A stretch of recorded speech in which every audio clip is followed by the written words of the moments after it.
You said we keep solving the wrong problem. What is the wrong problem we keep solving?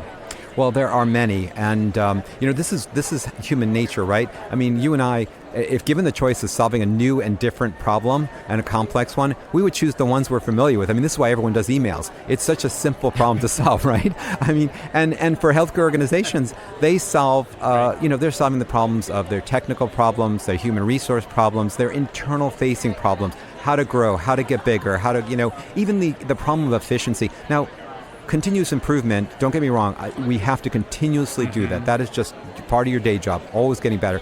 That's not the type of problem. And it's not even innovating. It's not even creating new services. The type of problem that is really on the table right now is how do we completely reorient and reframe healthcare delivery. And it sounds like we need to reframe our efforts toward the customer. As you said, Walmart has a customer-only focus, where healthcare seems to have a customer-also mindset. Right. So we should all focus on the consumer and solve their problems. You know what? I think that's such a great point you're making and emphasizing. When we sit down to construct new products and services in healthcare, we typically get a few execs around the table, a few physicians and other providers, and we say, hey, what do you think we should do? Let's create a new service. Let's create a new product or something like that. That shouldn't be the question. That shouldn't be the problem we're solving. We should ask, what is the experience that our customers are needing and demanding, and start from that, and then let what we want inform, as opposed to saying, well, I got a new tool, new shiny technology, let's build on that. That's not the way you solve consumer-oriented problems. Right. So define that problem and then first. And then people will pay more attention to you even once you define that problem. Once you say, are you struggling with this, or how many times has this happened to you, or whatever, and then you come in with the solution, people will inevitably pay more attention to you anyways, once you define that problem first. It's really important. I think that is I actually say that the keystone to the entire Reframe roadmap is redefining the problem. And if you look at innovators throughout the past few decades, they all say the same exact thing. You look at someone, again, I know everyone talks about this, but look at Steve Jobs.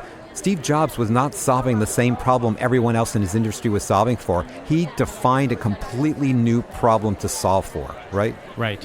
Absolutely. Well, in marketing, people pay more attention to you when you talk about their problems and how you're going to solve them, right? Instead of just talking about yourself. Here's what I do. I'm cool.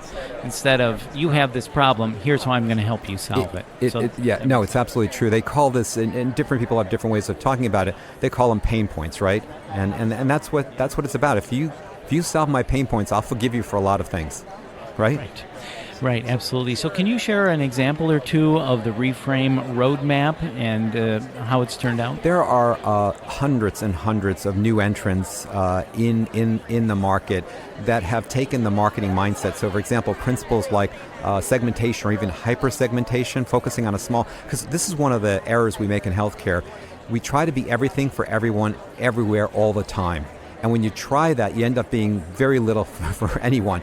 And I know it sounds funny, but it's so true. And I will tell you, I've had this argument for years with my colleagues. We cannot be everything for everyone. Now, you look at an example like care of the older patient, very, very sick. We call it complex chronic care. So we try to do this in the course of our everyday work as we see everyone else. There are organizations now like ChenMed and Neora Health and CareMore that say, no, all we're going to do is take care of the older patient, the older person with complex chronic medical problems. And they are just blowing the doors off of it. That is the place I want to go to when I need that kind of help and when I'm a bit older. All they do is complex chronic care. They hire the right people. They hire people who are passionate about it, who are skilled at it. They staff it correctly. They have their own electronic medical record system that is just focused on that.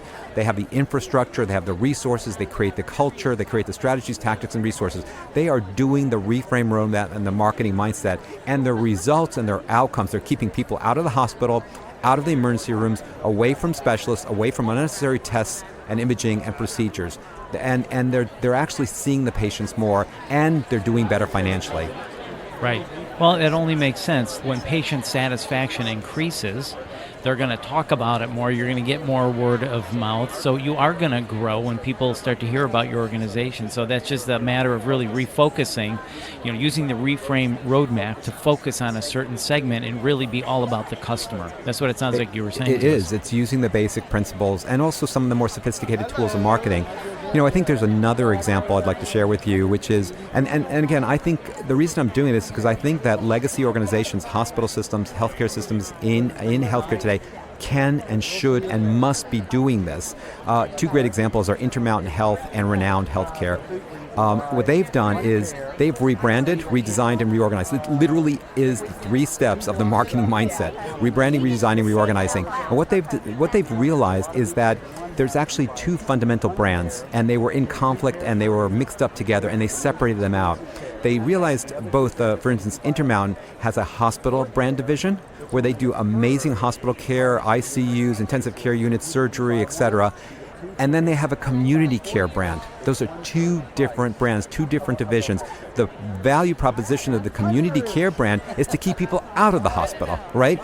So they're not in conflict with each other. They're actually working together, but they're separate, okay? Renowned Healthcare under Dr. Tony Slonim did something very similar. It was brilliant. He has a care division, again, which are the hospitals and rehab centers and urgent care centers and doctors' offices and specialists and surgical suites. That's their care division, okay? And they do phenomenal work there. But they have a separate division, which is called their health division.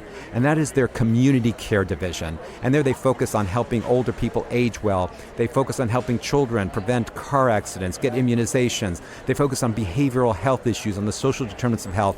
And again, they are free to live their brand and to deliver on that brand without any conflict with the other brand. In fact, they're complementary and synergistic. Those are 2 examples of large, very, very forward-thinking hospital systems that have been following the marketing mindset and the Reframe roadmap. Absolutely. Great example. And thank you so much for sharing both of those with us. The keynote, Why Medicine Must Adopt a Consumer-Oriented Marketing Mindset, with Dr. Zeev Neuwirth, Chief Clinical Executive for Care Transformation at Atrium Health. Thank you so much for talking with us today. We really appreciate it. Thank you. And if you were unable to attend SHISHMED Connections 2019, you can access the session recordings by purchasing the virtual conference. Just visit shishmed.org/virtual conference.